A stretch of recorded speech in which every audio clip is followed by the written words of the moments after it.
Deuxième pilier pour donner naissance à ton bébé et pour glow up, ton expérience de la naissance, de ton enfantement, c'est d'écouter ton corps et tes sensations. On en est tellement déconnecté au quotidien. À quel moment est-ce que on sait exactement ce qu'on ressent? À quel moment est-ce qu'on sait exactement par quelle émotion on est traversé? Quel est notre besoin? Notre besoin pour notre mental, notre besoin pour notre cœur, le besoin pour notre corps. C'est tout un apprentissage.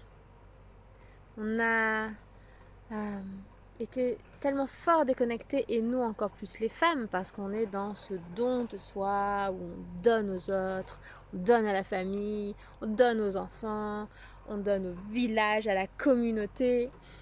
Et puis il faut se taire, et puis il faut dire que tout va bien, et puis il faut être le plus linéaire possible en termes d'émotions, parce que sinon on est des hystériques qui sommes traversés par des vagues complètement incohérentes et beaucoup trop fortes.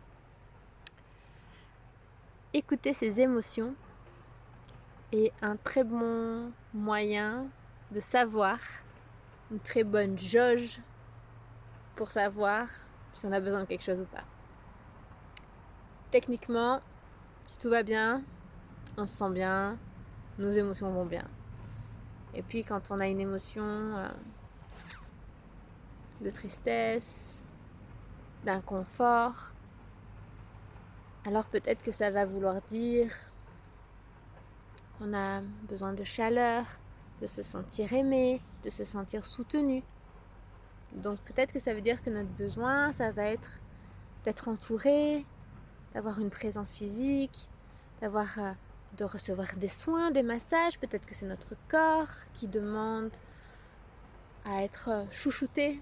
Peut-être que c'est notre cœur qui a besoin d'être écouté, qu'on a besoin de parler, de déposer, de pleurer. Peut-être qu'on a besoin d'être entouré des femmes qu'on aime et qui nous transportent de leur amour. Et puis, quand on est traversé par des peurs, alors peut-être que c'est des choses qu'on a besoin d'aller voir, des blessures qu'on a besoin de guérir, des croyances qu'on a besoin de libérer et de remettre la vérité, etc., etc., etc. Tout ce qu'on traverse pendant la grossesse, c'est préparatoire pour la naissance. C'est déjà le grand rite de passage qui est en train de se préparer. Et parfois, c'est très doux. On a une grossesse assez sereine, tranquille, on est sur notre petit nuage, tout est parfait. Et des fois, c'est super challengeant. Il n'y a jamais une grossesse qui se ressemble. Et tout est parfait avec qui nous sommes et ce qu'on doit vivre pour accueillir notre bébé. Et puis de réussir à écouter comment mon corps il a besoin d'être. De quoi mon corps il a besoin. Et ça, c'est très très intéressant de réussir à capter. Il a besoin qu'on lui apporte quoi. Et ça peut passer par des intuitions, par des rêves, par des élans. On a envie de manger des avocats.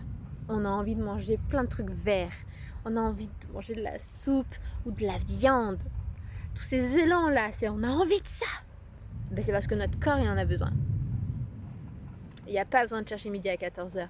Notre corps, il demande ça. Donc, on en a envie. Et donc, on y répond. Ou alors, notre corps, il a besoin qu'on bouge. Il n'est pas confortable quand on prend une certaine position. Alors, il a besoin qu'on écoute ça. Et qu'on respecte ça.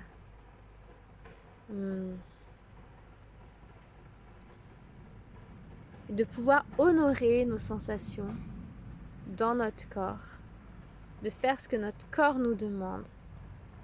Ça, c'est parfait pour la grossesse. Et c'est parfait pour le moment de la naissance. Parce que ça veut dire qu'arrivé à la naissance, on va être capable plus facilement de suivre ce que le corps nous demande. De se mettre dans une position dont on se sent appelé à faire. De mettre des sondes vers la bouche, qu'on sent que c'est ça qui est juste. Quand on écoute notre corps, quand on écoute nos émotions, qu'on laisse de la place à ça pour accueillir, pour écouter, pour suivre le chemin, la voie que ça nous ouvre, alors c'est beaucoup plus facile de pouvoir continuer à le faire pendant la naissance. Parce que c'est une éducation.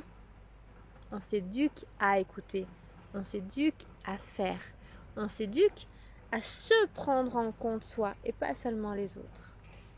On s'éduque à faire les choses pour soi et pas pour les autres.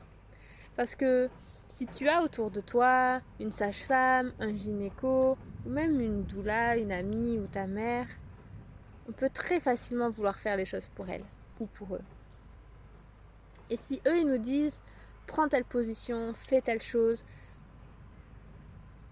on peut très facilement dire ok ben j'obéis et je fais. Alors que si on écoute à l'intérieur, on va se dire ah mais non mais en fait mais moi je veux pas ça, non je veux pas me mettre sur le dos, mais non je veux même pas me mettre à quatre pattes, moi là j'ai envie de telle chose. J'en ai envie, je sens que c'est ça dont j'ai besoin. Et quand on a habitué notre esprit à écouter notre corps et nos émotions, alors on arrive beaucoup plus facilement à savoir ce qui est juste pour nous. Et on arrive beaucoup plus facilement à se faire confiance parce qu'on a pu tester pendant des semaines, des mois, ce que ça nous apporte quand on s'écoute. Qu'est-ce que ça m'apporte quand je me sens triste et que j'écoute à l'intérieur, mais ça veut dire quoi de mon besoin et que je le fais, que je l'honore et que je le dis ou que je mets en place les choses. Ah, ça m'apporte de la sérénité. Ah, je me sens mieux après. Je retrouve mon axe, mon alignement, ma confiance, ma joie de vivre. Ah, je peux me faire confiance, du coup.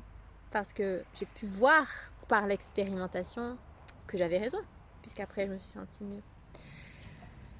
Donc, écouter son corps, écouter son cœur, écouter sa tête pour répondre à ses besoins. Ça permet vraiment d'ouvrir le chemin d'une naissance physiologique et dans lequel on a toute notre place en tant qu'actrice principale.